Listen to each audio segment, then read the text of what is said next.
यस्य च वक्षसि यस्यास्ते हृदये संवित्तं नृसिंहमहं भजे।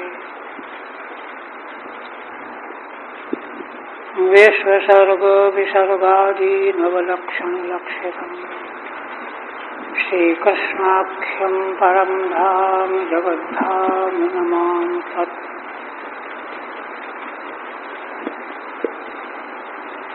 आदरणीय यतिवृंद संत वृंद एवं श्रोतृवृंद, श्रीमद्भागवत के अष्टम स्कंध में समुद्र मंथन की लीला का उपाख्यान चला रहा था। उसका आज अंतिम अध्याय, 5वें से लेकर के 12वें अध्याय तक यह आख्यान पूरा हुआ। तो पिछले प्रसंग में दैत्यों की पराजय हो गई। देवर्षि नारद की आज्ञा पा करके देवताओं ने युद्ध बंद कर दिया और अपने वैकुंठ अपने देवलोक को चले गए। दैत्यगण भी अस्ताचल पर्वत में चले गए। शुक्राचार्य के संजीवनी विद्या के प्रभाव से जिनके अंग कटे नहीं थे, सिर सुरक्षित थे, वे जीवित हो गए। बलि भी मूर्छा से रहित होकर स्वस्थ हो गए। अब आगे अंतिम अध्याय में श्रीधर स्वामी कहते हैं, द्वादशे मोहिनी रूप विभ्रमालोकनोत्सुकम् भवं सम्मोहयामासो हरि पुनरसान्त्वयत्। इस 12वें अध्याय में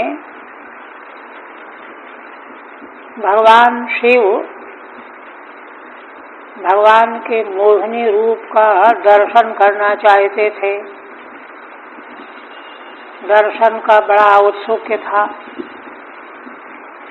भगवान ने उनको वह स्वरूप दिखा दिया और उससे वे सम्मोहित भी हो गए, किंतु भगवत कृपा से बच गए। अंत में भगवान ने फिर उनको सांत्वना दी। ये विषय है। श्री वादरायणी उवाच,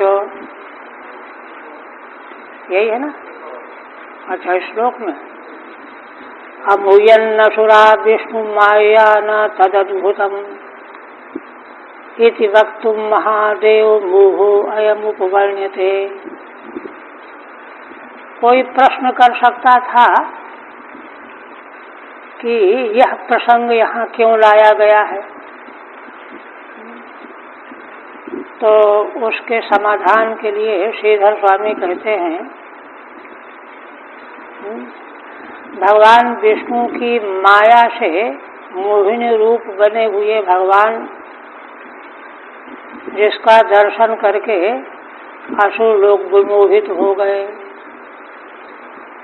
तो कैसे विमोहित हो गए, क्यों विमोहित हो गए, यह गंभीर रहस्य बताने के लिए यह वर्णन किया जा रहा कि अरे,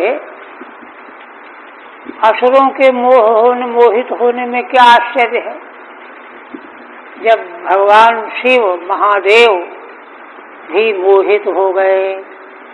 इति वक्तुं महादेव मोहो अयम् उपवर्ण्यते। यह बात समझाने के लिए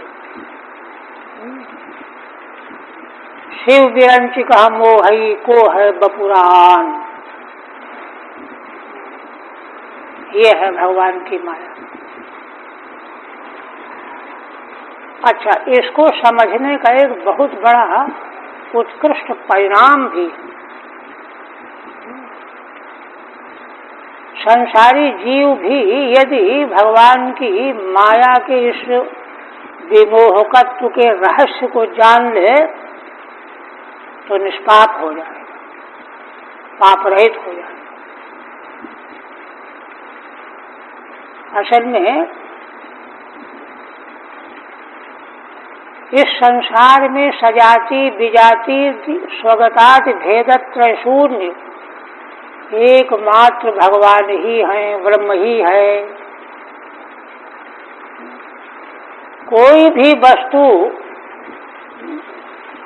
विजाति भेद का तो प्रश्न ही नहीं, सजाति नानात्व भी नहीं और स्वगत भेद भी नहीं।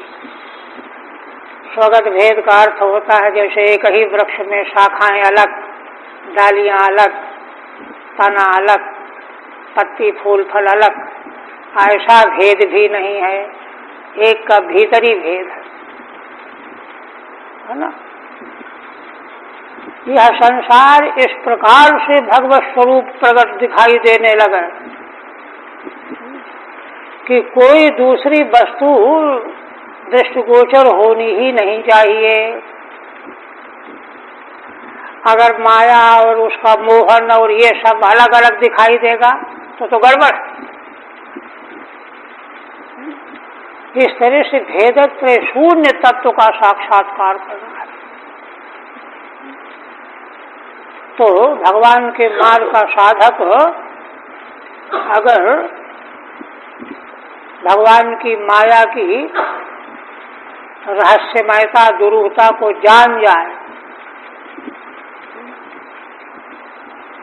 जान तो जाता है लेकिन विश्वास नहीं करता, मान जाए, कहीं समझ जाए, मान जाए तो उसका पाप नष्ट हो जाए। तो इसलिए यह प्रसंग यहाँ लाया गया है कि जब भगवान शिव महादेव जैसे परात्पर महापुरुष मोहित हो सकते हैं तो असुरों को मोहित होना कौन बड़ी बात है। आप मूल में श्री बादरायणिवाच यहीं से है ना। वृषध्वजो निशम्येदं योषित रूपेण दानवान् मोहयित्वा सुरगणान् हरिः सोमम् अपाययत्। वृषध्वज भगवान शिव शंकर ने जब यह सुना, तीनों लोक में इस घटना की प्रसिद्धि हो गई। कैसे प्रसिद्धि हो गई? बात यह है कि समुद्र मंथन से अमृत प्राप्त हुआ, असुरों ने उसको छीन लिया, बड़ी आपाधापी मची, शोर शराबा हुआ, देवता लोग दुखी हुए। भगवान ने उनको आश्वस्त किया और मोहित करने के लिए मोहिनी स्वरूप प्रकट कर दिया और देवताओं को अमृत पिला दिया। उसके बाद देवासुर संग्राम हुआ, जो विश्व ब्रह्मांड का प्रथम महायुद्ध है, घोर संग्राम है। तो इतना बड़ा संग्राम हो जाए और पता न चले, ये तो हो ही नहीं सकता। तो इसलिए फिर भगवान शिव तो हालाहल विष को पीने वाले हैं, उनको मालूम था कि समुद्र मंथन हो रहा है, अमृत निकाला जा रहा है। इतनी बड़ी घटना हुई तो उनको मालूम तो पड़ ही गया। उसमें ये भी मालूम पड़ गया युद्ध की नौबत क्यों आई। तो भगवान ने मोहिनी का रूप बना करके देवताओं को पिला दिया, असुरों को वंचित कर दिया। इसलिए वे चिढ़ गए, युद्ध छिड़ गया। योषित रूपेण दानवान् मोहयित्वा सुरगणान्, देवताओं को मोहित करके सुरगणान् सोमम अपायत, देवगणों को अमृत पिला दिया। हरि सोमम अपायत अपायत इतीदम निशम, भगवान श्री हरि ने देवगणों को अमृत पिलाया। सा यत्रास्ते तत् तद्रूपम द्रष्टुम यया उत्तरेणान्वयः। यह समाचार सुनकर के भगवान शिव जिस रूप को प्रकट करके दानवों को मोहित किया था, उस स्वरूप का दर्शन करने की इच्छा से भगवान शिव विष्णु भगवान के पास गए। वृषमारूह्य गिरिशः सर्वभूत गणैर्व्रतः सह देव्यायौ द्रष्टुम यत्रास्ते मधुसूदनः। कहते हैं कि भगवान शिव का यान तो वृष है, नंदीश्वर, उसमें बैठ गए और सभी भूत गणों को अपने साथ में ले लिया। भगवती सती देवी भी साथ में थी। सहदेव्यायौ द्रष्टुम, है ना, भगवान का दर्शन करने के लिए वहीं गए जहाँ भगवान निवास करते हैं। यत्रास्ते मधुसूदन। ठीक है, नहीं, अच्छा। और देखिए पूरे दलबल के साहस पहुंच गए।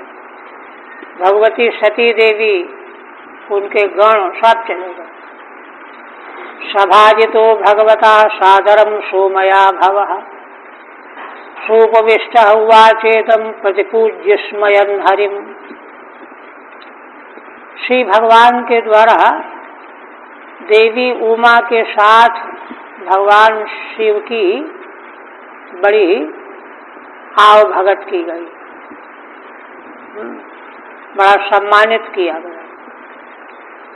सोपविष्ट उवाचेदम, और विधिवत आदृत होकर के जब विराजमान हो गए, शांत हो गए, तो स्मयन हरिम इदम प्रतिपूज्य उवाच, मुस्कुराते हुए भगवान का अपनी ओर से उन्होंने सम्मान किया, पूजन किया और यह बोले।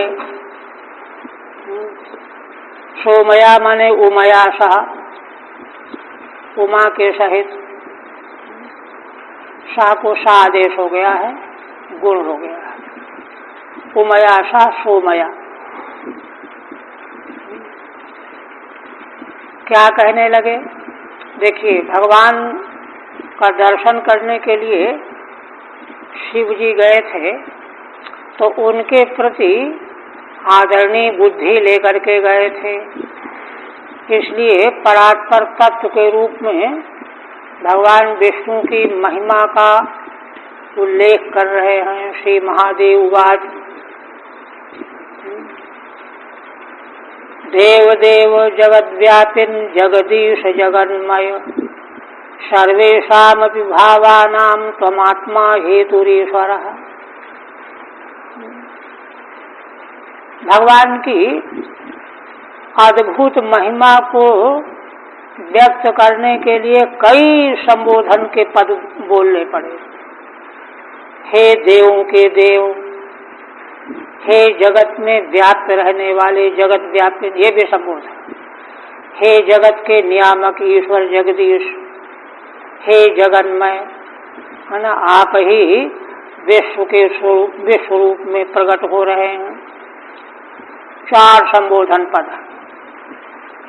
सर्वेषां भावानां त्वमात्मा हेतुरीश्वरः। कहते हैं भगवान, संसार में जितने प्रकार के भाव पदार्थ हैं, उन सब की आप ही आत्मा हो और आप ही हेतु कारण हो और आप ही ईश्वर माने नियामक हो। हेतु कारण हो, नियामक हो और सब भावों की आत्मा हो। ठीक है। त्वयि किंचन न चाश्चर्यं वयं त्वाश्चर्यमानसाः इति वक्ष्यन् महादेवस्तुष्टाव हरिमस्तभिः। भगवान शिव की स्तुति का सार बता रहे हैं। सार दृष्टि में रख लेने पर फिर है ना, स्तुति की व्याख्या समझने में सुविधा हो जाती है। स्तुति का सार क्या है? कहते हैं कि भगवान त्वयि किंचिन्न चाश्चर्यम, हे भगवान आप में कोई आश्चर्य नहीं है। अक्रूर जी जब भगवान को ले जा रहे थे न मथुरा, तो मार्ग में यमुना में स्नान करने के लिए भगवान को रथ पर बैठा दिया। तो स्नान करके मंत्र जपने लगे तो वहाँ उनको भगवान का दर्शन हुआ। तो चौंक गए कि अरे भगवान तो रथ में बैठाल के मैं आया हूँ। ऊपर उठ करके देखा तो भगवान वहीं बैठे हुए हैं। उनको हुआ कि यहीं आ गए क्या, देखा कि नहीं वो तो वहीं बैठे हुए हैं। फिर उनको हुआ कि अच्छा कहीं ऐसा तो नहीं कि मुझको जल में भ्रम हुआ हो, भगवान तो वहीं बैठे। फिर डुबकी लगाई तो फिर देख रहे हैं, समझ गए कि ये भगवान की लीला है। स्तुति की और स्नान करके बाहर, तो भगवान ने उनसे प्रश्न किया, चाचा जी क्या बात है, दृष्टि कुछ बदली हुई है, कोई बड़ा आश्चर्य का घटनाक्रम दिखाई पड़ा क्या? ये भगवान तो कौतुकी है ना। तब अक्रूर जी ने उत्तर दिया, कहने लगे कि भगवान पृथ्वी आकाश वायु अग्नि इन सबों में जितना भी जो कुछ आश्चर्य है वह तो आप ही हो। आपसे बढ़कर के आश्चर्य और कौन हो सकता है? ये उत्तर दिया। उसी तरह से त्वयि किंचिन्न चाश्चर्यम, तो कहते हैं वयम त्वाश्चर्य मानसाः, किंतु हम लोग दूसरे लोग भगवान से जो अलग हैं, भक्त लोग कह लीजिए, हम लोग माने भक्तों के मन में उनके मन में आश्चर्य होता है। वयम त्वाश्चर्य मानसाः, है ना, इति वक्ष्यन् महादेव, यह रहस्य बताते हुए बोलते हुए श्री भगवान शिव महादेव श्री हरि की स्तुति 8 श्लोकों से करने जा रहे हैं। अष्टभी त्वयि महामायिन परमेश्वरे नहि किंचित अघटितमिव, हे भगवान आप तो महामायी हैं, परम परमेश्वर हैं, आप में कुछ भी अघटित जैसा नहीं है, कुछ भी हो सकता है।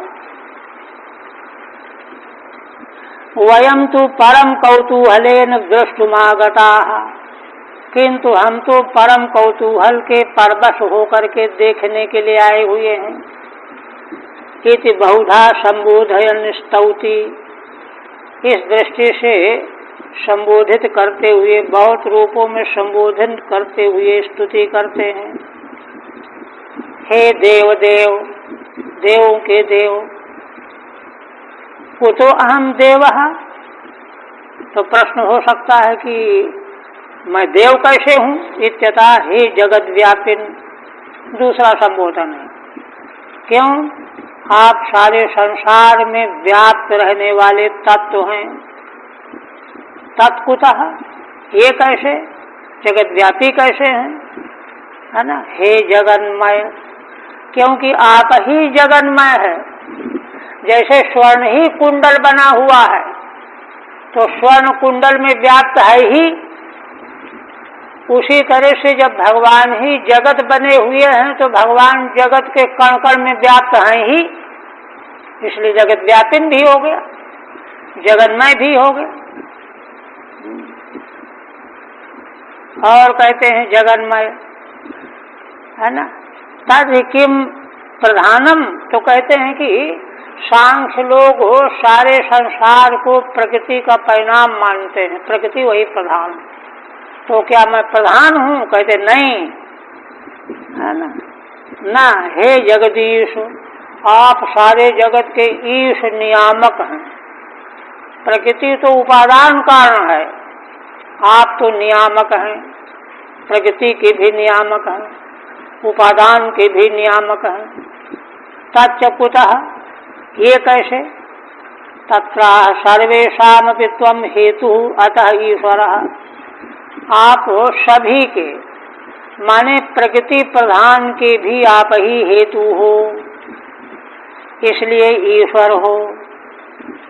आत्मत्वाच्च न जडम, और आत्म रूप होने से जड़ नहीं हो। प्रधान प्रकृति तो जड़ है, न जडम प्रधानम त्वमित्यर्थः।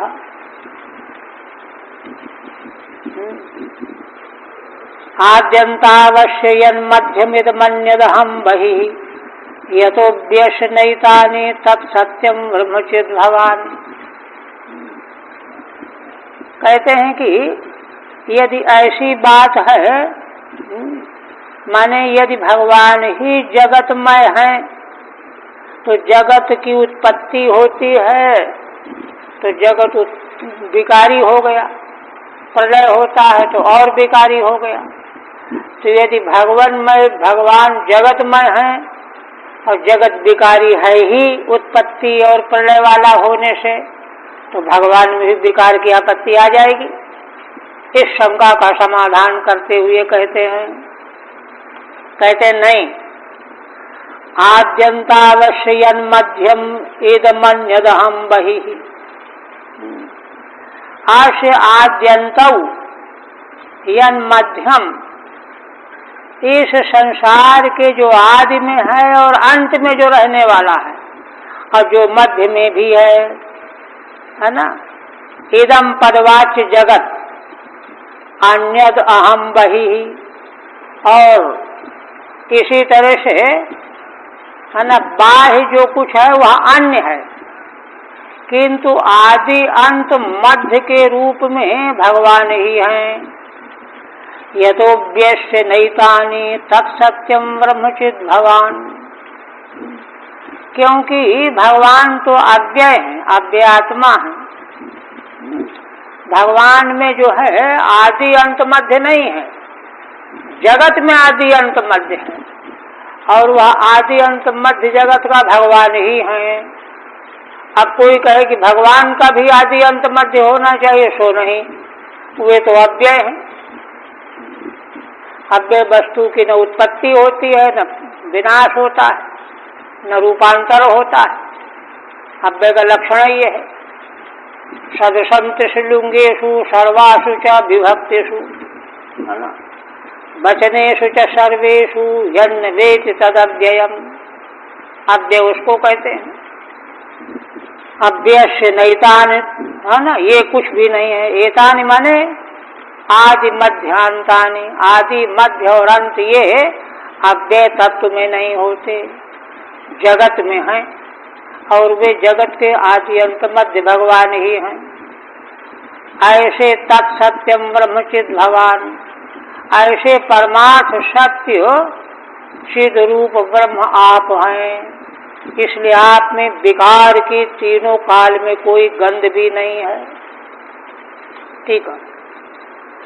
ननु जगन्मयत्वोक्त्या जगतः उत्पत्त्यादिना असत्यत्वेन, कहते हैं पीछे भगवान को जगन्मय कहा तो जगत उत्पत्ति आदि वाला है ना, जिसकी उत्पत्ति होती है वह सदा तो रहता नहीं, तो प्राग भाव प्रध्वंसा भाव का प्रतिद्वंदी हो गया, असत्य ही है ना। और जड़ भी है, जड़ वस्तु उत्पन्न होती है। जाड्येन च मयापि किम तथा त्वं ब्रूषे, तो जगन्मय कह करके क्या मुझको भी उसी प्रकार से उत्पत्ति वाला और जड़ कह रहा है, कहना चाहते हो? तब कहते नहीं नहीं नहीं नहीं, आपके लिए ऐसा नहीं। आद्यन्तौ मध्यम च अश जगतो यतो ब्रह्मणो भवन्ति। इस संसार के आदि अंत और मध्य जिससे होते हैं, किससे होते हैं? ब्रह्म से, परमेश्वर से, परमात्मा से। यतो वा इमानि भूतानि जायन्ते येन जातानि जीवन्ति। वे तत्व, वह तत्व आप हो। यस्य च अव्ययस्य एतानि आद्यन्त मध्यानि न सन्ति, अव्यय ब्रह्म स्वरूप परमात्मा में आदि अंत मध्य कुछ भी नहीं होता। यच्च ब्रह्म, और जो ब्रह्म ही है, इदंकारास्पदम दृश्यम, है ना, जो बाहर इदम रूप से प्रतीत होता है वह दृश्य है।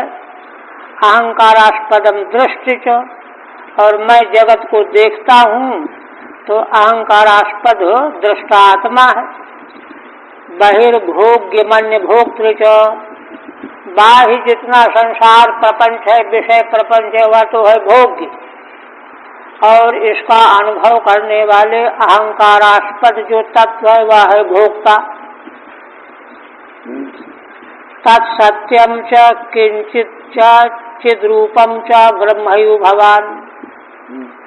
इसलिए बाहर भोग के रूप में, भीतर भोक्ता के रूप में, बाहर दृश्य के रूप में, भीतर दृष्टा के रूप में आप ही विलसित हो रहे हो। ऐसे चिद्रूप ब्रह्म आप हो।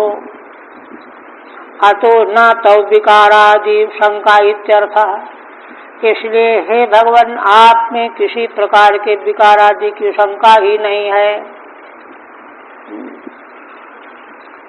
अच्छा, आप फिर कहते ठीक है, किंतु आप जो है जैसे कोई बात जो है बहुत संभाल करके किसी के बारे में कही जाए, तो उसी तरह से कहीं प्रशंसा तो नहीं कर रहे हो। प्रमाण चाहिए ना, प्रमाण के बिना वस्तु सिद्धि नहीं होती। तो वही कहते हैं तवैव चरणाम भोजम श्रेयस कामा निराशिषः विसर्ज्यो भयतः संगम मुनयः समुपासते। भगवान शिव कहते हैं कि हे भगवान, इसीलिए है ना, श्रेयस कामाः, जो श्रेय की कामना वाले हैं, मोक्ष चाहते हैं, है ना, निराशिषः, लोक का कोई पदार्थ नहीं चाहते, परलोक का कोई पदार्थ नहीं चाहते, निराशिषः, वे एकमात्र श्रेय की कामना वाले आपके चरण कमलों की आराधना करते हैं। विसृज्यो भय का संगम, ऐसे कौन लोग है? मुनि लोग। उभयता संगम विसृज्य, उभयता माने लोक का संग, लोक के पदार्थों का, और परलोक का संग, कि परलोक में हमको ब्रह्मा बना दिया जाए, भी संग होता है ना। दोनों प्रकार के लोक परलोक के संगों को छोड़ करके आपके चरण कमलों की आराधना उपासना करते हैं। आप देखिए, इसको प्रमाण के रूप में कह रहे हैं भगवान शिव। ये प्रमाण कैसे हो जाएगा? अरे इसलिए हो जाएगा कि भगवान में अगर किसी प्रकार के विकार की संभावना होती तो वो तो विकार वाली वस्तु ब्रह्मलोक तक की छोड़े बैठे हैं। नहीं चाहिए ब्रह्मा का पद हमको, तो भगवान के चरणों की उपासना क्यों करते हैं? इसका मतलब है कि भगवान के चरण कमल ऐसे ही हैं कि वहां किसी प्रकार के विकार की संभावना ही नहीं है। ये प्रमाण है। इसीलिए मुनि लोग लोक परलोक की आसक्ति आशा छोड़ करके आपके चरण कमलों की आराधना करते हैं। ये प्रमाण है। ठीक है। तब एवं भूतत्वे मुमुक्षुणाम आचार प्रमाण, जो मोक्ष चाहने वाले हैं, मोक्ष चाहने का मतलब और कुछ भी नहीं चाहते, इंद्र बन जाओ, वरुण बन जाओ, कुबेर बन जाओ, नहीं नहीं, कुछ भी नहीं चाहते। दीयमानम न गृह्णन्ति, भगवान अपने से दे, लेना न चाहते हो लेकिन कोई दे दे तो ले ले, लेते भी नहीं। दीयमानम न गृह्णन्ति, ऐसे जो लोग हैं मुमुक्षु वही हैं। मुमुक्षा जो चतुर्थ साधन संपत्ति है ना, बड़ी कठिन है। तीन अगल जब तक ठीक से सांगोपांग दृढ़ नहीं हो जाएंगे तो मोक्ष की इच्छा पैदा ही नहीं होती। कहते हैं मुमुक्षुओं का आचार्य है, उसका लक्षण यही है कि भगवान के चरण कमल के अलावा और कुछ भी नहीं चाहते, यही प्रमाण है। तवै वेति उभयतः इहा मूत्र च संगम त्यक्त्वा, इस लोक और अमूत्र परलोक के संग का त्याग करके। कहते हैं कि अच्छा, आप कहते हैं त्वं ब्रह्म पूर्णममृतं विगुणं विशोकं आनंदमात्रम विकारमनन्यदन्यत् विश्वस्य हेतुहृदय स्थित संयमानाम् आत्मेश्वरस्य तदपेक्षतया नपेक्षा। अब एक प्रश्न और खड़ा होता है। कहते हैं कि देखो, समझदार लोग यह सोच लेते हैं कि भाई हमको कैसे भगवान की आराधना उपासना करनी चाहिए, तो ऐसे भगवान को वो चुन करके जो है ढूंढते हैं कि जिनसे उनका अभीष्ट पूरा हो सके। ब्रह्म तत्व तो निरुपाधिक है, निर्गुण निराकार निर्विकार है, न बोलता है, न कुछ सोचता है, न संकल्प विकल्प करता है। तो ऐसे ब्रह्म की उपासना मुमुक्षु को करने से क्या मिल जाएगा, ये प्रश्न है। संसार जो है बहुत गणित जानता है, वो पहले से समझ लेता है कि इससे क्या मिलेगा, मिल भी सकता है कि नहीं मिल सकता है। तो इस प्रश्न के उत्तर में कहते हैं भगवान शिव, कहते हैं कि देखो, त्वं पूर्ण ब्रह्म पूर्णममृतं विगुणं विशोकं आनंदमात्रम विकारमनन्यदन्यत्। हे भगवान, आप पूर्णतम ब्रह्म हो, अमृत हो और माया के गुणों से बिल्कुल पृथक हो, अलग हो। विशोकमानंद मात्रम, शोक रहित हो, परमानंद मात्र हो। अविकारम, और किसी प्रकार के विकार की संभावना नहीं। अनन्यदन्यत, और सबसे आप अनन्य हो, सबसे आप अनन्य हो। देखिए, और अन्यदपि, हाँ, वेदांत की बात यहाँ पर है ना। माने विश्व प्रपंच, विश्व ब्रह्मांड संसार जो है यह भगवान के बिना नहीं है, किंतु भगवान संसार के बिना है। विश्व नहीं हो सकता भगवान के बिना। विश्व में, प्रपंच में, जगत में जो अस्तित्व प्रतीति है वो तो ब्रह्म के द्वारा ही है, ब्रह्म की प्रतीति है, ये है, ये है, ये है। किंतु परमात्मा ब्रह्म जगत के बिना रह सकता है, रहता है। इसलिए अन्यत, अविकारम, अनन्यत और अन्य दोनों चीजें। माने यह जगत प्रपंच आपसे अन्य नहीं है, सर्वम खल्विदम ब्रह्म, किंतु आप जगत से अन्य हो। भगवान तो जगत से अन्य है, जगत भगवान से अन्य नहीं है। जैसे सोने से बना हुआ कुंडल, कुंडल सोने से अलग नहीं है। कुंडल से कोई सोना निकाल ले तो कुंडल कहाँ रह जाएगा, शून्य हो गया। इसलिए कुंडल सोने से अलग नहीं, लेकिन सोना तो कुंडल से अलग है। जब कुंडल नहीं तो भी सोना है। इसलिए आप समग्र संसार से अनन्य भी हो और अन्य भी हो। विश्वस्य हेतु हृदय स्थित संयमानाम, ये कैसे, अनन्य भी हो और अन्य भी हो। तो कहते हैं विश्वस्य हेतु, सारे संसार के आप हेतु माने कारण हो। उदय स्थित संयमानाम, संसार विश्व की उदय माने उत्पत्ति, स्थिति और प्रलय, इन तीनों क्रियाकलापों के हेतु तो भगवान आप ही हो, है ना। और केवल हेतु ही नहीं हो, आत्मेश्वरश्च, आत्मा भी हो। ईश्वर नियामक भी हो, तदपेक्षतया अनपेक्षा। किंतु संसार के संबंध में देखिए, शुद्ध वेदांत है यहाँ पर। संसार के संबंध में है ना, ईश्वरीय संकल्प, ब्रह्म संकल्प, नियामकत्व, ये सारी बातें वेदांत में सिद्ध की गई है ना। तो किंतु यह बात भी जगत जब तक दिखाई दे रहा है तो उसकी उत्पत्ति लगाने की अपेक्षा से कही जाती है। जगत जब तक दिखाई देता रहेगा तब तक उसकी उत्पत्ति बतानी पड़ेगी, और यदि उसकी उत्पत्ति किसी और से बताएंगे आप तो द्वैत रह जाएगा, अद्वैत नहीं बनेगा। इसलिए उत्पत्ति तो उसी तत्व से बतानी पड़ेगी उत्पत्ति लगाने के लिए। और वस्तुतः तो आप अनिपेक्ष हो।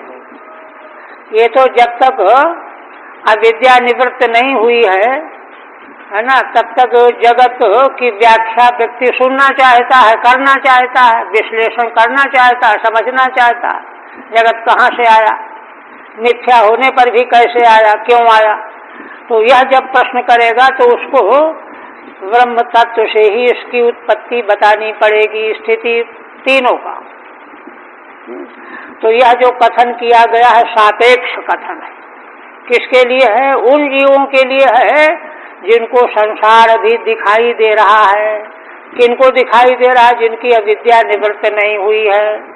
किंतु अविद्या जहाँ निवृत्त हुई तो अनपेक्ष केवल भगवान ही रह गए, फिर तो ब्रह्म के अलावा कुछ रहा ही नहीं। इसलिए कोई उत्पत्ति लगाने की आवश्यकता ही नहीं रही। इसलिए दोनों बातें। तो देखिए, अब इस प्रश्न का उत्तर भी इसी में आ गया। टीका देखिए, ननु ब्रह्मैव चेदहम तद्धि असंगोदासीनस्य मम चरणाम भोजोपासनया किम तेषाम।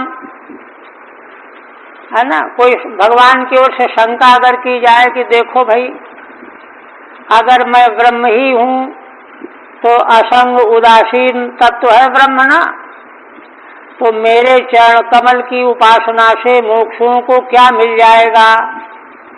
ये बताओ, क्यों मेरी उपासना करते हैं? किम तेषाम तत्रा। इस पर उत्तर है कि आप तो सब कुछ हो, त्वमिति ब्रह्मत्वे भी त्वम नात्यंतम उदासीनः। आप ब्रह्म तो हो, लेकिन ऐसे ब्रह्म नहीं हो कि बिल्कुल उदासीन हो, कोई मतलब ही न रखता हो। किंतु विश्वस्य प्रपंचस्य उदयादि नाम हेतु, ऐसे नहीं हो आप उदासीन। विश्व प्रपंच के उत्पत्ति आदि के आप कारण हो।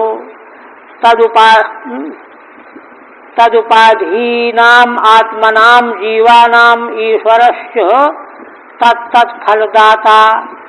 है ना, जगत उत्पत्ति आदि की उपाधि है ना, उपाधि से प्रकट होने वाले आत्मा माने जीव है ना, और उनको नियमन करने वाला ईश्वर, और नियमन करते हुए उनके कर्मों का फल देने वाला तत्त फलदाता, ये भी आप ही हो। तो कहते हैं अच्छा, तद्धि किम राजादिवत है ना कयाप्यपेक्षया सेवकेभ्य फलम ददामि। तो कहते हैं कि अच्छा ये बताओ, अगर ऐसा कहते हो तो जैसे राजा लोग किसी अपेक्षा से सेवकों को फल देते हैं, भाई इसने बड़ा काम किया, इसको ये दे दो इनाम, तो क्या भगवान इसी प्रकार से है ना उन भक्तों को कोई अपेक्षा रख करके फल देते हैं, वरदान देते हैं, जो कुछ भी देते हैं? कहते नहीं। फिर तो भगवान जो हैं अन्य के तुल्य हो जाएंगे, किंतु उनके भगवान किसी के तुल्य तो हो ही नहीं सकते, वे तो अप्रमेय है। नहीं नहीं, अनपेक्ष हो तुम। भगवान आप तो अनपेक्ष ही रहते हैं। संसारी राजाओं की तरह से मतलब देख करके कुछ देने दाने की बात आप में नहीं है, अनपेक्ष, किसी प्रकार की अपेक्षा नहीं। तद किमीश्वरत्वेन तत्राह। तो कहते हैं कि अच्छा अनपेक्ष है तो ईश्वर होने से क्या लाभ हुआ? ईश्वर तो नियामक जो है गलत सही को देख करके दंड देता है ना, व्यवस्था करता है। कहते हैं तई आत्भिस तत्त फल दानार्थम अपेक्षते। कहते हैं उन जीवों को उनके कर्मों का फल देने के लिए कर्मों की अपेक्षा आप करते हो। ऐसा नहीं कि आंख मूंद करके देते चले जाओ। वे जीव जो चाहते हैं, जो साधना करते हैं, कर्म करते हैं, उनके कर्म सापेक्ष हो करके फल देते हो। आत्भिः तत्फल दानार्थम अपेक्षते तदपेक्षस्तस्य भावस्तदपेक्षता तया। तो माने जीवों के कर्मों की अपेक्षा फल देने के लिए रहती है, तया अपेक्षया। अनपेक्षत्व में दर्शयितुम तदीयम ब्रह्मत्वम विशिनष्टि। स्वतः स्वरूपतः तो भगवान अनपेक्ष ही रहते हैं। इसी बात को दिखाने के लिए कहते हैं तदीयम ब्रह्मत्वम विशिनष्टि, है ना। भगवान का अनपेक्ष जो ब्रह्मत्व है उसको विशेषित करते हैं क्या? पूर्णम अमृतम च सुख रूपम। पूर्ण अमृत सुख रूप है भगवान। विषय सुख वैलक्षण्यार्थ माह। इस प्रकार का जो पूर्ण सुख अमृत सुख है यह विषय सुख से विलक्षण भी है। अविकारम, विषय सुख तो विकार रूप होता है। अविकारम नित्यमानंद मात्रम च, नित्य आनंद मात्र है। कुतः, क्यों? विशोकम, शोक रहित है। तत्कुतः विगुणम, क्योंकि गुणों का संबंध नहीं है। किंच अनन्यत, और अनन्य माने न विदते अन्यद यस्मात्। भगवान से भिन्न, ब्रह्म से अतिरिक्त अन्य कोई वस्तु ही नहीं है। ब्रह्म व्यतिरिक्ता भावाद्यपि निरपेक्षस्तमित्यर्थः। ब्रह्म से अतिरिक्त दूसरी कोई वस्तु नहीं होने से अपेक्षा तो अपने से अन्य की होती है। अन्य तो कोई है ही नहीं, तो अपेक्षा काहे की होगी? इसलिए निरपेक्षस्तमित्यर्थः। तद सर्वात्मकत्वे तत्तद विकार प्रसंगो दुर्वारः। तो कहते हैं कि अच्छा फिर तो आप सर्वात्मा हो गए तो उनके विकार का प्रसंग आप में आ जाएगा, दुर्वार हो जाएगा। तत्राह, इस पर कहते हैं अन्यत् सर्वतो व्यतिरिक्तम च। कहते हैं अन्य जगत प्रपंच से पूरी तरह से व्यतिरिक्त भी हैं भगवान। क्यों? कारणत्वात्। कारण जो है कार्य से अलग होता है। कार्य कारण में अगर जो है अलगाव पृथकता न हो तो कार्य कारण व्यवहार ही असंगत हो जाएगा। कारण उसी को तो कहते हैं जो कार्य उत्पत्ति के पहले हो, और कार्य उसको कहते हैं कि जो कारण के बाद हो। न एवं भूत सुखात्मक ब्रह्म स्वरूपस्य तब अन्यापेक्षा अस्ति। ऐसे जो परमानंद सुख रूप आप हो, ब्रह्म स्वरूप हो, आपको किसी अन्य की अपेक्षा हो ही नहीं सकती।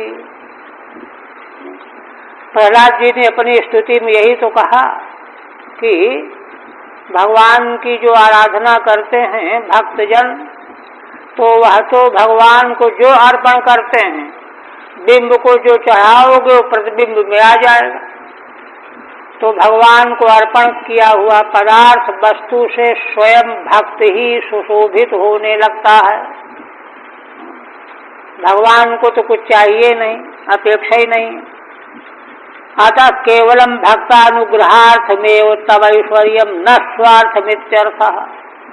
इसलिए भगवान का ऐश्वर्य, ईश्वरत्व भक्तों पर अनुग्रह करने के लिए ही है। इसीलिए भगवान अपने भक्तों को महत्व देने के लिए उनकी पूजा अर्चा की सामग्री को प्रेम पूर्वक ग्रहण कर लेते हैं। तो ये थोड़ा ग्रहण कर लेते हैं कि उनको जरूरत है इसलिए ग्रहण कर लेते हैं। भक्त को तृप्त करने के लिए, भक्त की महिमा की वृद्धि के लिए ग्रहण कर लेते हैं।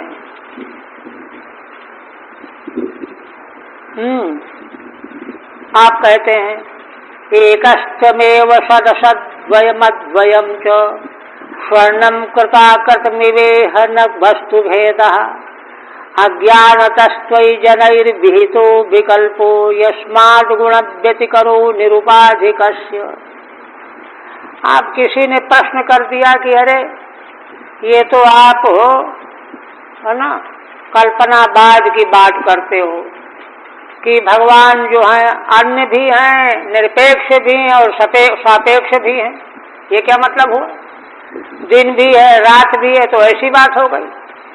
ये तो मामला कुछ जचता नहीं, है ना। तब कहते हैं कि देखो एकस्तमेव सदसद्वयमद्वयम् चो, देखो असल में द्वैत रूप में भी भगवान ही हैं और अद्वैत रूप में भी भगवान ही है ना। द्वैत रूप में जो भगवान प्रकट हैं वे भी अद्वैत भगवान ही हैं। इसलिए ऐसा नहीं कि एक भी है और अनेक भी, ऐसा नहीं, वो है तो एक ही। वे ही अद्वैत रूप में भी प्रकाशित होते हैं और द्वैत रूप में भी प्रकाशित होते हैं, है ना। एकस्तमेव सदसद्वयमद्वयम् चो, सत माने कार्य, असत माने कारण, द्वैत द्वय, अद्वय अद्वैत। जैसे दृष्टांत दे रहे हैं, स्वर्णम कृताकृतमिवेह न वस्तु भेदः। देखो स्वर्ण से जब कुंडल बना दिया गया तो कुंडल बनने पर भी सोना ही है, और कुंडल नहीं बना था तो भी सोना ही है। कुंडल बनने पर भी सोना ही तो है और न बनने पर तो सोना है ही। तो भगवान जब कुछ नहीं बने तब तो अद्वैत है ही, किंतु जब द्वैत बन गए तो भी भगवान वही तो हैं, जो बने वही तो हैं, सोना और कुंडल की तरह से, है ना। स्वर्णम कृताकृतमिवेह न वस्तु भेदः, वस्तु भेद थोड़ा ही है। कुंडल बना हुआ सोना भी सोना ही है और कुछ थोड़ा हो जाएगा, और नहीं बना तो वो तो सोना है ना। अज्ञानतस्त्वयि जनैर्विहितो विकल्पो यस्माद् गुणव्यतिकरो निरुपाधिकस्य। तब कहते हैं कि अच्छा इन दोनों को हम कैसे एक रूप में समझें। कहते देखो असल में अज्ञानतस्त्वयि जनैर्विहितो विकल्पः, अज्ञान के कारण लोगों ने आप में ही विकल्प कल्पित कर लिया है। आप में विकल्प परमार्थता है नहीं, किंतु अज्ञान के कारण लोगों ने विकल्प देख लिया है, कल्पित कर लिया है। जैसे गौड़पादाचार्य जी कारिका है ना, न निरोधो न चोत्पत्ति न बद्धो न च साधकः न मुमुक्षु न वै मुक्तो आदि। यस्माद् गुणव्यतिकरो निरुपाधिकस्य। क्यों? जिन भगवान से गुणों का व्यतिकर माने परिणाम हुआ है, उसी को देख करके लोगों ने अज्ञान से विकल्प मान लिया है। वस्तुतः तो भगवान निरुपाधिक हैं।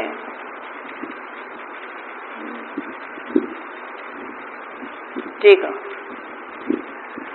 अन्यत्वम अनन्यत्वम चैकस्य कुतः। प्रश्न खड़ा होता है कि भगवान अनन्य भी हैं और अन्य भी हैं, तो भगवान तो एक ही हैं, वो अनन्य भी हैं और अन्य भी हैं, ऐसा कैसे?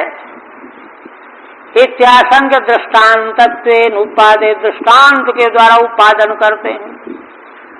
सदसत् कारण रूपम द्वयम अद्वयम च। सत माने कार्य, असत माने कारण, अद्वय और अद्वय, है ना। परम कारणम त्वम एव एकः। परम कारण द्वय और अद्वय दोनों के परम कारण तो आप एक ही हो। जैसे कृतम कुंडलादि रूपम द्वयम, कुंडल बना दिया सोने से ना, द्वैत हो गया। आकृतम च केवलम अद्वयम, जब कुंडल नहीं बना था तो केवल सोना अद्वय था, वही केवल सोना अद्वय कुंडल बन गया तो द्वय हो गया। स्वर्णम यथैकमेव, जैसे एक ही सोना है, कुंडल बना हुआ भी वही सोना है, बिना बना हुआ भी वही सोना है, एकमेव तद्वदेव इह त्वयि वस्तुतो भेदो नास्ति। इसी तरह से भगवान आप में वस्तुतः भेद है नहीं। कथम तद भेद प्रतीति ही, तो फिर भेद की प्रतीति क्यों होती है? तो कहते हैं अज्ञानता, अज्ञान से प्रतीति होती है। देखिए, जब तक भेद की प्रतीति होती रहेगी इसका मतलब अज्ञान बना हुआ है। भले उसको अज्ञानाभास कह दिया जाए, है ना। बड़े बड़े ज्ञानियों का जो व्यवहार माना गया है ना, अनुभवी संत महापुरुष कहते हैं, तो वो आभास मात्र है, प्रारब्ध का आभास उनका माना जाता है। किंतु जिनको द्वैत सत्य प्रतीत होता है वहां ज्ञान भी निवृत्त नहीं हुआ। ये वेदांत की बड़ी रहस्यमयी बात है। कुतः यस्मान निरुपाधिक शैव तब अयम गुणैर व्यतिकरो भेदो न स्वतः। कहते हैं इसका रहस्य है क्या? कहते हैं देखो, इसलिए कि निरुपाधिक जो ब्रह्म तत्व है उन्हीं आपका गुणों के द्वारा यह भेद भास रहा है, द्वैत रूप नाना रूप, स्वयं में नहीं। त्वाम ब्रह्म के चिदवयन्त्युत धर्ममेक एके परम सदसतो पुरुषम परेशम अन्ये वयन्ति नवशक्तियुतम परम त्वाम केचिन महापुरुषमव्ययमात्मतंत्रम। कहते हैं कि अच्छा, इस तरह से भगवत तत्व में जैसे अज्ञान के द्वारा नाना भेद भास रहा है, इतना ही नहीं हे भगवान, आपके पारमार्थिक स्वरूप का दर्शन करने वाले दार्शनिक भी आप सर्वाधिष्ठान में ही अलग अलग वस्तु का दर्शन करते हैं, दार्शनिक लोग। देखिए, अच्छा, यहाँ जितनी दृष्टियां कहने जा रहे हैं, यहाँ खंडन मंडन नहीं है, सामंजस्य। सारी दृष्टियां यहाँ जो दार्शनिकों को प्रतीत होती हैं भगवत तत्व में, उनका खंडन नहीं करना है, उनका सामंजस्य समझना है। क्या? त्वाम ब्रह्म के चिदवयन्त्युत धर्म में के, है ना, एके परम सदसतो पुरुषम परेशम। हे भगवान, कोई लोग, है ना, आपको ब्रह्म इत्यवयंती, आप परम ब्रह्म हो ऐसा स्वीकार करते हैं वेदांती लोग। और एके मीमांसका, वेदांती उत्तर मीमांसक होगा, पूर्व मीमांसक धर्मम एके, धर्म रूप आपको मानते हैं। एके परम सदसतो पुरुषम परेशम। तीसरे, सत और असत से परे पुरुष परेश परमेश्वर परमात्मा मानते हैं, कार्य कांड के नियामक। अन्य वयंती नवशक्तियुतम परम त्वाम।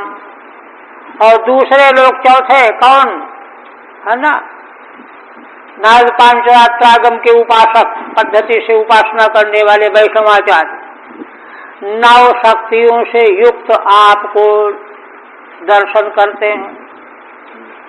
नव शक्तियुतम परम त्वाम आवयंती, है ना, परात्पर परमेश्वर भगवान नव शक्तियों से युक्त, नव शक्तियों से युक्त मान करके क्या कहते हैं वे, कि सारे संसार में जो कुछ चल रहा है, अघटित घटना घटी पटीयसी माया के प्रभाव से, उनकी सारी शक्तियों के केंद्र भगवान हैं। ऐसा नारद पांचरात्रागम के अंदर। परम त्वाम केचिन महापुरुषमव्ययमात्मतंत्रम। और कोई लोग आपको महापुरुष, कौन? योगी, योग सूत्रकार। योग सूत्रकार का कहना है ना, कर्म विपाकाशयैः, है ना, अपरामृष्टः पुरुष विशेष ईश्वरः। कर्म विपाक, क्लेश कर विपाकाशय से अपरामृष्ट पुरुष विशेष ईश्वर है। वही महापुरुषमव्ययमात्म तंत्रम, सर्वतंत्र स्वतंत्र। इस तरह से है ना, आप में बड़े बड़े दार्शनिक धुरंधर इन रूपों में आपकी आराधना चिंतना करते हैं। अतएव त्वाम बहुधा वर्णयन्ति, इसीलिए आपको बड़े बड़े दार्शनिक अनेक रूपों में वर्णन करते हैं। तत्वतस्तु केपि न जानन्ति इत्याह, है ना। इसका मतलब यह है कि देखिए, विवाद जो है, एक बात और है, शंकराचार्य भगवान ने ब्रह्मसूत्र के भाष्य में स्पष्ट किया है ना।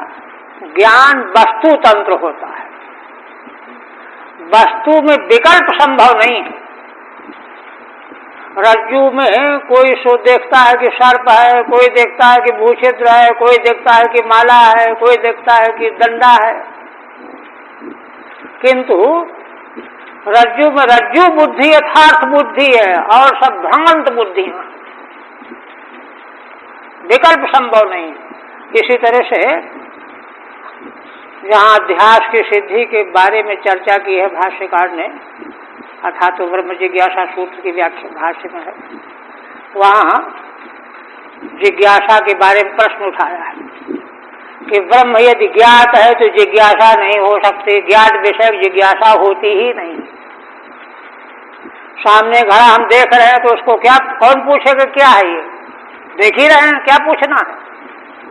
और सर्वथा अविज्ञात हो तो भी जिज्ञासा नहीं होगी। कौआ का सातवां दांत कितना बड़ा होता है, कौन जिज्ञासा करेगा, किसी ने देखा ही नहीं आज तक। तो ब्रह्म यदि सर्वथा विज्ञात है तो भी जिज्ञासा नहीं बनेगी, अगर ज्ञात है तो भी जिज्ञासा नहीं बनेगी।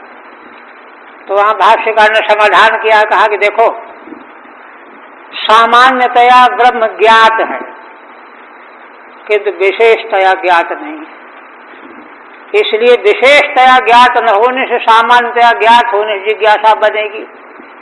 तो पूर्व पक्षी वहां शंका करता है कि ये क्या कहते हो, कौन नहीं जानता कि मैं, तुम तो यही वेदांती कहते हैं आत्मा ही ब्रह्म, तो अपनी आत्मा को सभी जानते हैं कि मैं हूं मैं हूं मैं हूं, कौन नहीं जानता, ये प्रश्न किया। तो भाष्यकार समाधान करते हैं, कहते हैं कि देखो, समझो कि क्यों नहीं जानते। अगर यदि अपने आत्मा के संबंध का निर्णय हो गया होता पहले कभी, तो आत्मा के संबंध में दार्शनिकों के कितने विवाद चले आ रहे हैं। कोई निर्गुण मानता है, कोई सगुण मानता है, कोई 14 गुणों का आश्रय मानता है नैयायिक वैशेषिक, कोई कर्ता मानता है, कोई भोक्ता मानता है, कर्ता नहीं मानता, कर्ता मानता है, भोक्ता नहीं मानता। ये विकल्प जो तमाम बने चले आ रहे, उसका मतलब है कि आत्म तत्व का परिचय आज तक हुआ नहीं तो विवाद खत्म हो गया होता। नहीं मालूम है इसलिए, है ना, केवल यह तो है कि मैं कुछ हूं, पर क्या हूं ये नहीं जानता, इसलिए जिज्ञासा बन जाएगी। था तो ब्रह्म जिज्ञासा का प्रसंग है। तो इसी तरह से कह रहे हैं कि केपि न जानन्ति, कोई नहीं जानते। माने उस तत्व में जो विकल्प खड़े किए गए उसकी संगति लगा करके सामंजस्य करना पड़ेगा। और उन पक्षों को लेकर के अगर झगड़ा करेंगे, नहीं तुम गलत बोलते हो ये ठीक है, वो कहता नहीं तुम दोनों झूठ बोलते हो ये ठीक है, वो निर्णय नहीं है। त्वाम ब्रह्म वेदांतिनो अवयंती मन्यन्ते, वेदांती लोग आपको ब्रह्म मानते हैं। त्वामेव धर्मम मीमांसका मन्यन्ते, स्पष्ट है, आपको ही मीमांसक धर्म स्वरूप मानते हैं। प्रगति पुरुषयो परम पुमांसम सांख्या प्रकृति पुरुष का से परे पुरुष तत्व सांख्य मानते हैं। विमलोत्कर्षणी ज्ञाना क्रिया योगा प्रभवी सत्या ईशाना अनुग्रहा चेतेवं नव सत्युतम परम पांचरात्रा, पांचरात्रागम के चिंतक भगवान में 9 शक्तियों का आधान मानते हैं। विमला निर्मलता, उत्कर्षणी है ना, सबसे उत्कृष्टता को प्रकट करने वाली, ज्ञाना क्रिया योगा है ना, प्रभवी और सत्या ईशाना माने नियमन करने की, अनुग्रह अनुग्रह करने की, चाहे इत्तेवम और इन 9 प्रकार की शक्तियों का उपयोग दिखाते हैं है ना। पांचरात्रागम के व्याख्याता आचार्य जो है इनका उपयोग दिखाते हैं। इसीलिए भगवान के विविध लीला चरित्रों में अलग अलग भगवान की इन शक्तियों का दर्शन प्राप्त होता है। भगवान कभी किसी पर अनुग्रह करते हुए दिखाई देते हैं, कभी किसी का नियमन करते हुए दिखाई देते हैं। इस तरह से 9 शक्तियों का जो है भगवान में अस्तित्व स्वीकार करना चाहिए। तभी तो भगवान तत्त अवतारों में उन शक्तियों के द्वारा विशेष प्रकार के चरित्र प्रकट करते हैं। महापुरुषम पातंजला, योग सूत्र के चिंतक जो है महापुरुष रूप में उसको स्वीकार करते हैं। अच्छा, तो कहते हैं कि अच्छा इतने पक्ष आपने बताए, आप कहते हैं कि भाई ना हम परायु ऋषयो न मरीचि मुख्या जानन्ति यद विरचितम खलु सत्व सर्गा यन्माया मुषित चेतस ईश दैत्यो मर्त्यादय किमुत शाश्वत भद्रवृत्ता। कहते हैं कि भगवान मैं शिव, परायु माने सबसे लंबी आयु वाले ब्रह्मा, तीसरे ऋषि मरीचि आदि मुख्य जो ब्रह्मा के पुत्र हैं, ये भी नहीं जानते है ना, ये भी नहीं जानते। यद विरचितम खलु सत्व सर्गा, कह रहे हैं कि देखिए जबकि ये सब के सब सत्व रूप सर्ग से बने हुए हैं है ना, सत्व सर्ग की सत्व गुण की सृष्टि है, ये सब सत्व शुद्ध सत्व से सृष्टि हुई है इनकी, फिर भी आपको नहीं जानते। यन्माया मुषित चेतस ईश दैत्यो मर्त्यादय किमुत शाश्वत भद्रवृत्ता।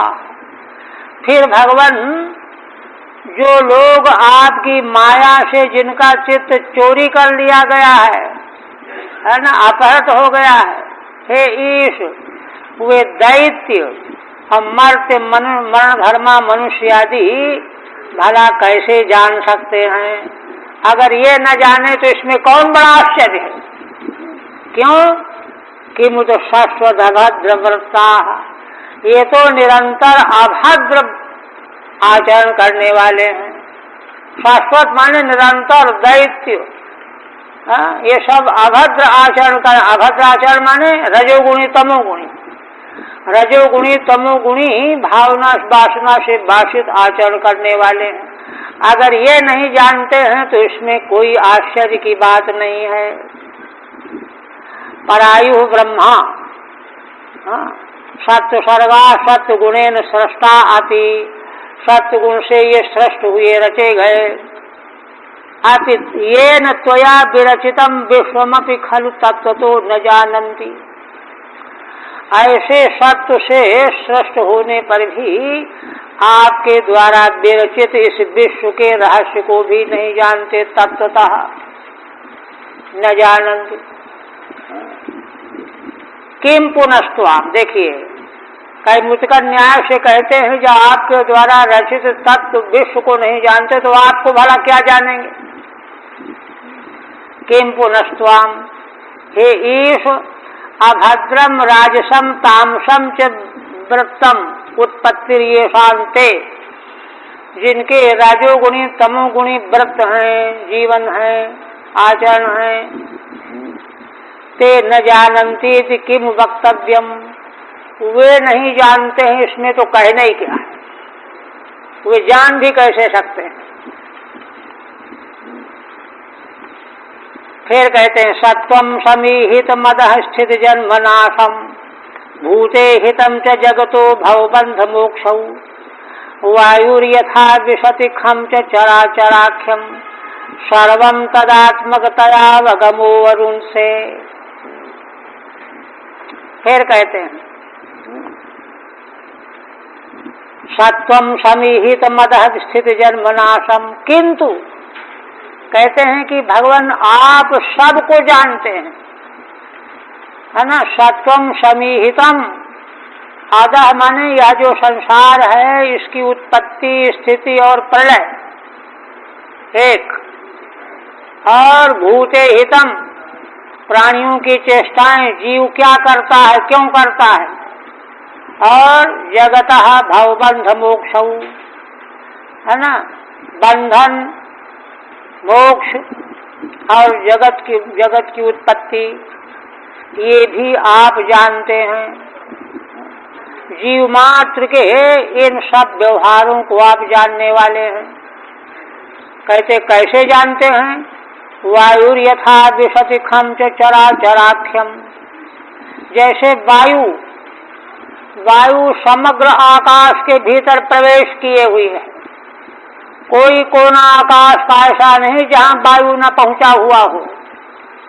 इसी तरह से चराचराख्य जितना भी जगत प्रपंच है ना, इस सब में आप व्याप्त होकर के सब जानने वाले हैं।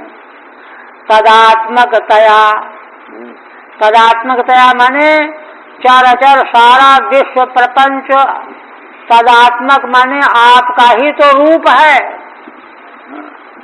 जैसे सोने तो कुंडल बना हुआ है, तदात्मकतयावगमो वरुण से, इसलिए आपको उसका अवगम निश्चित रूप से बना रहता है।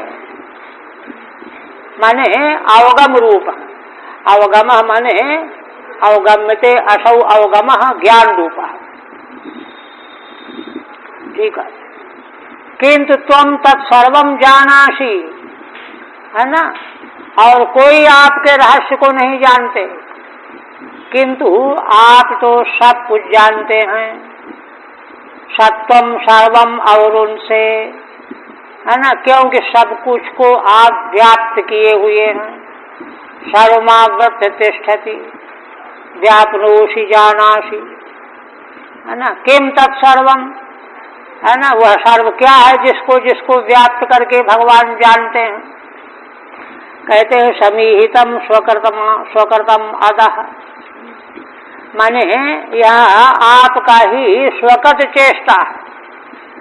आदा स्थित जन्मनाशम अमुष्य जगतः, इस संसार की उत्पत्ति स्थिति और प्रलय एक, भूतानाम ईहितम च, प्राणियों की चेष्टाएं कायिक वाचिक मानसिक, और जगतो भाव बंध मोक्षौ च, संसार का भाव बंधन और मोक्ष, है ना। इस सब में आप व्याप्त होकर के जान रहे हैं। व्याप्ति में दृष्टांत क्या है, कहते हैं चराचराख्यम देह जातम, चर और अचर जितने भी देह हैं प्राणियों के जीवों के, खम चो, और खम माने आकाश, यथा वायु आविशति, जैसे आकाश में सर्वत्र वायु प्रवेश किए रहता है, ऐसे ही चराचर समग्र जगत में आप प्रविष्ट हो, व्याप्त हैं। कथम और उनसे, कहते हैं कि आप कैसे इनका अवरोध किए हुए हैं, व्याप्त किए हुए हैं, आवृत किए हुए हैं।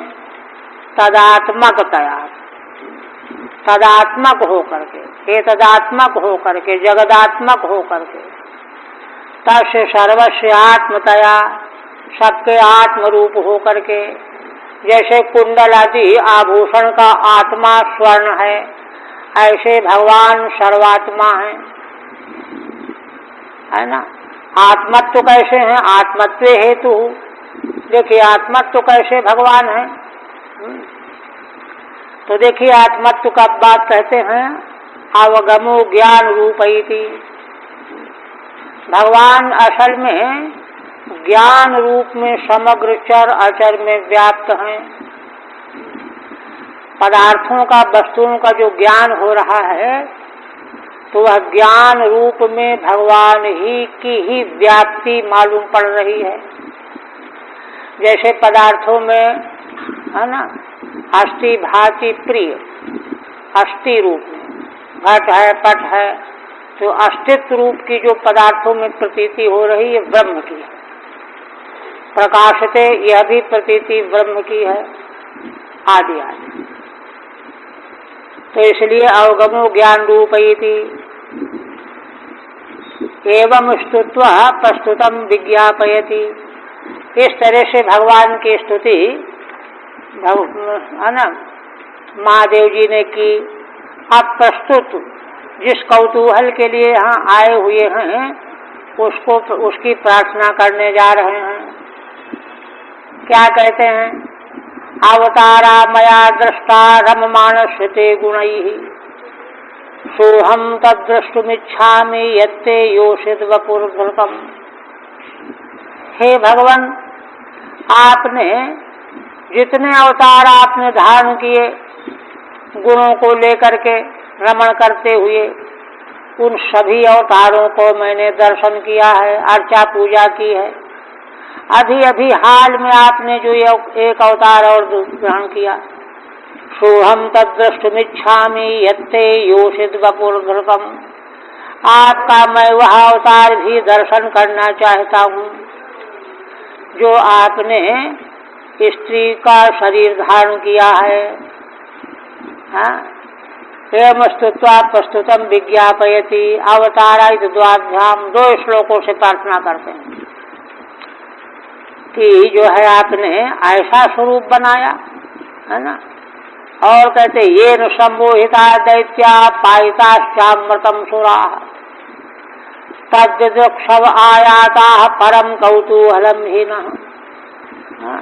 जिस आपने मोहिनी स्वरूप को प्रकट करके दैत्यों को मोहित कर दिया और सुराः अमृतम च पायिताः और देवताओं को अमृत पिला दिया,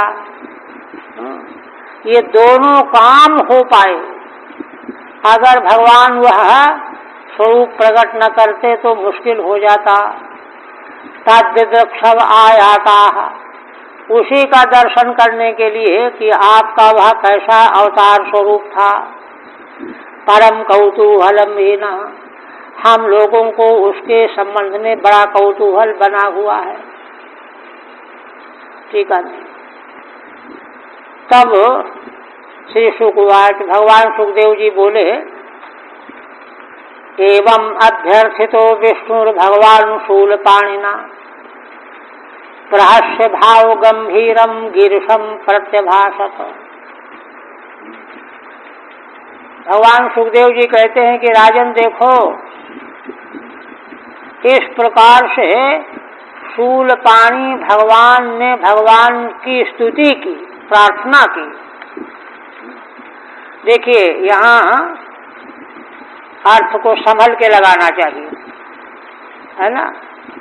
भगवान शूलपाणी ने भगवान की प्रार्थना की, अभ्यर्थना की। भगवान के सारे अवतारों का दर्शन तो कर चुके हैं, एक अवतार भगवान का भी जो हुआ उसका दर्शन नहीं कर पाए, तो उसका दर्शन करने के लिए प्रार्थना कर रहे हैं। अच्छा, और उसकी महिमा इस तरह की, कितना बड़ा कठिन काम हल हो गया। भगवान के द्वारा वह स्वरूप अगर ग्रहण न किया गया होता तो दैत्यों को सम्मोहित करना और अनायासेन देवताओं को अमृत पिलाया जाना दोनों दुर्घट थे, कठिन था मामला। इसलिए भगवान के उस स्वरूप का दर्शन करने की प्रार्थना कर रहे हैं।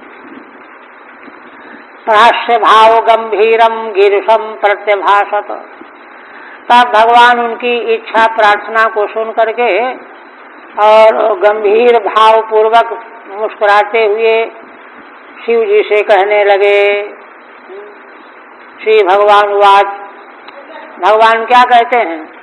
कौतूहलाय दैत्यानाम योषित वेशो मया कृतः। अरे शिव जी देखो, मैंने दैत्यों को कौतूहल पैदा कराने के लिए स्त्री वेश मैंने बना लिया था। हाँ, क्यों? पश्यता असुर कार्याणि, देवताओं का बड़ा जरूरी काम था। मैंने देखा कि इस समय यही एक उपाय है, दूसरा उपाय कोई है नहीं। पश्यता असुर कार्याणि घटे पीयूष भाजने, क्योंकि वे तो अमृत का घट ही लेकर के भाग गए थे, छीन लिया था। सुर कार्याणि योषित रूपेण भविष्यन्ति पश्यता, देवताओं का कार्य योषित वेश प्रकट होने से ही बन पावेगा, ये है तात्पर्य। भगवान तो अनुकूल विग्रह प्रकट करते हैं ना। जैसे पृथ्वी को लाना था तो 12 रूप में प्रकट हो गए, वेदों को दैत्यों को मार कर हयग्रीव रूप में प्रकट हो गए। अयम भाव अवश्यम तावद उन्मत्तान दैत्यान वंचयित्वा देवेभ्यो अमृतम देयम, है ना। भावार्थ भगवान का यह है, निश्चित रूप से उन्मत्त दैत्यों को वंचित करके देवताओं को अमृत पिलाना है। अब वंचित कैसे किया जाएगा? न चैवम वैषम्य रूपांतरेण कर्तुमुचितम, क्योंकि इस प्रकार का वैषम्य जो है दूसरे रूप से नहीं हो सकता। वो तो ऐसा है ना, उनको वंचित करने के लिए ऐसा रूप प्रकट करना होगा कि जिससे उनको वंचित किया जा सके। अतो वंचन मोहनादि सारम, इसलिए वंचना और मोहित करना ही जिसका सार है। एवं भूतम कामनी रूपम मया धृतमिति, ऐसा मैंने रूप प्रकट किया। तत्तेहम दर्शयिष्यामि दिदृक्षो सुरसत्तम कामिनाम बहुमंतव्यम संकल्प प्रभवोदयम। हे शिव जी, वह रूप हम तुमको सुरसत्तम संबोधन है, तुम देखना चाहते हो तो मैं उसका दर्शन तुमको कराऊंगा। कामिनाम बहुमंतव्यम, वह तो कामी लोगों के लिए बड़ा आदरणीय है। संकल्प प्रभवोदयम, संकल्प की उत्पत्ति से ही जिसकी उत्पत्ति होने वाली है। तद्रूपम दर्शयिष्यामि, संकल्प प्रभवः कामः, काम की उत्पत्ति संकल्प से होती है। काम जानामि ते मूलम संकल्पात् कलिजायसे, महाभारत का वचन है। तस्योदयो यस्मात्, उसका उदय उसी से होता है, इसलिए वह स्वरूप मैं आपको दर्शन कराऊंगा। बस यही रहने दिया।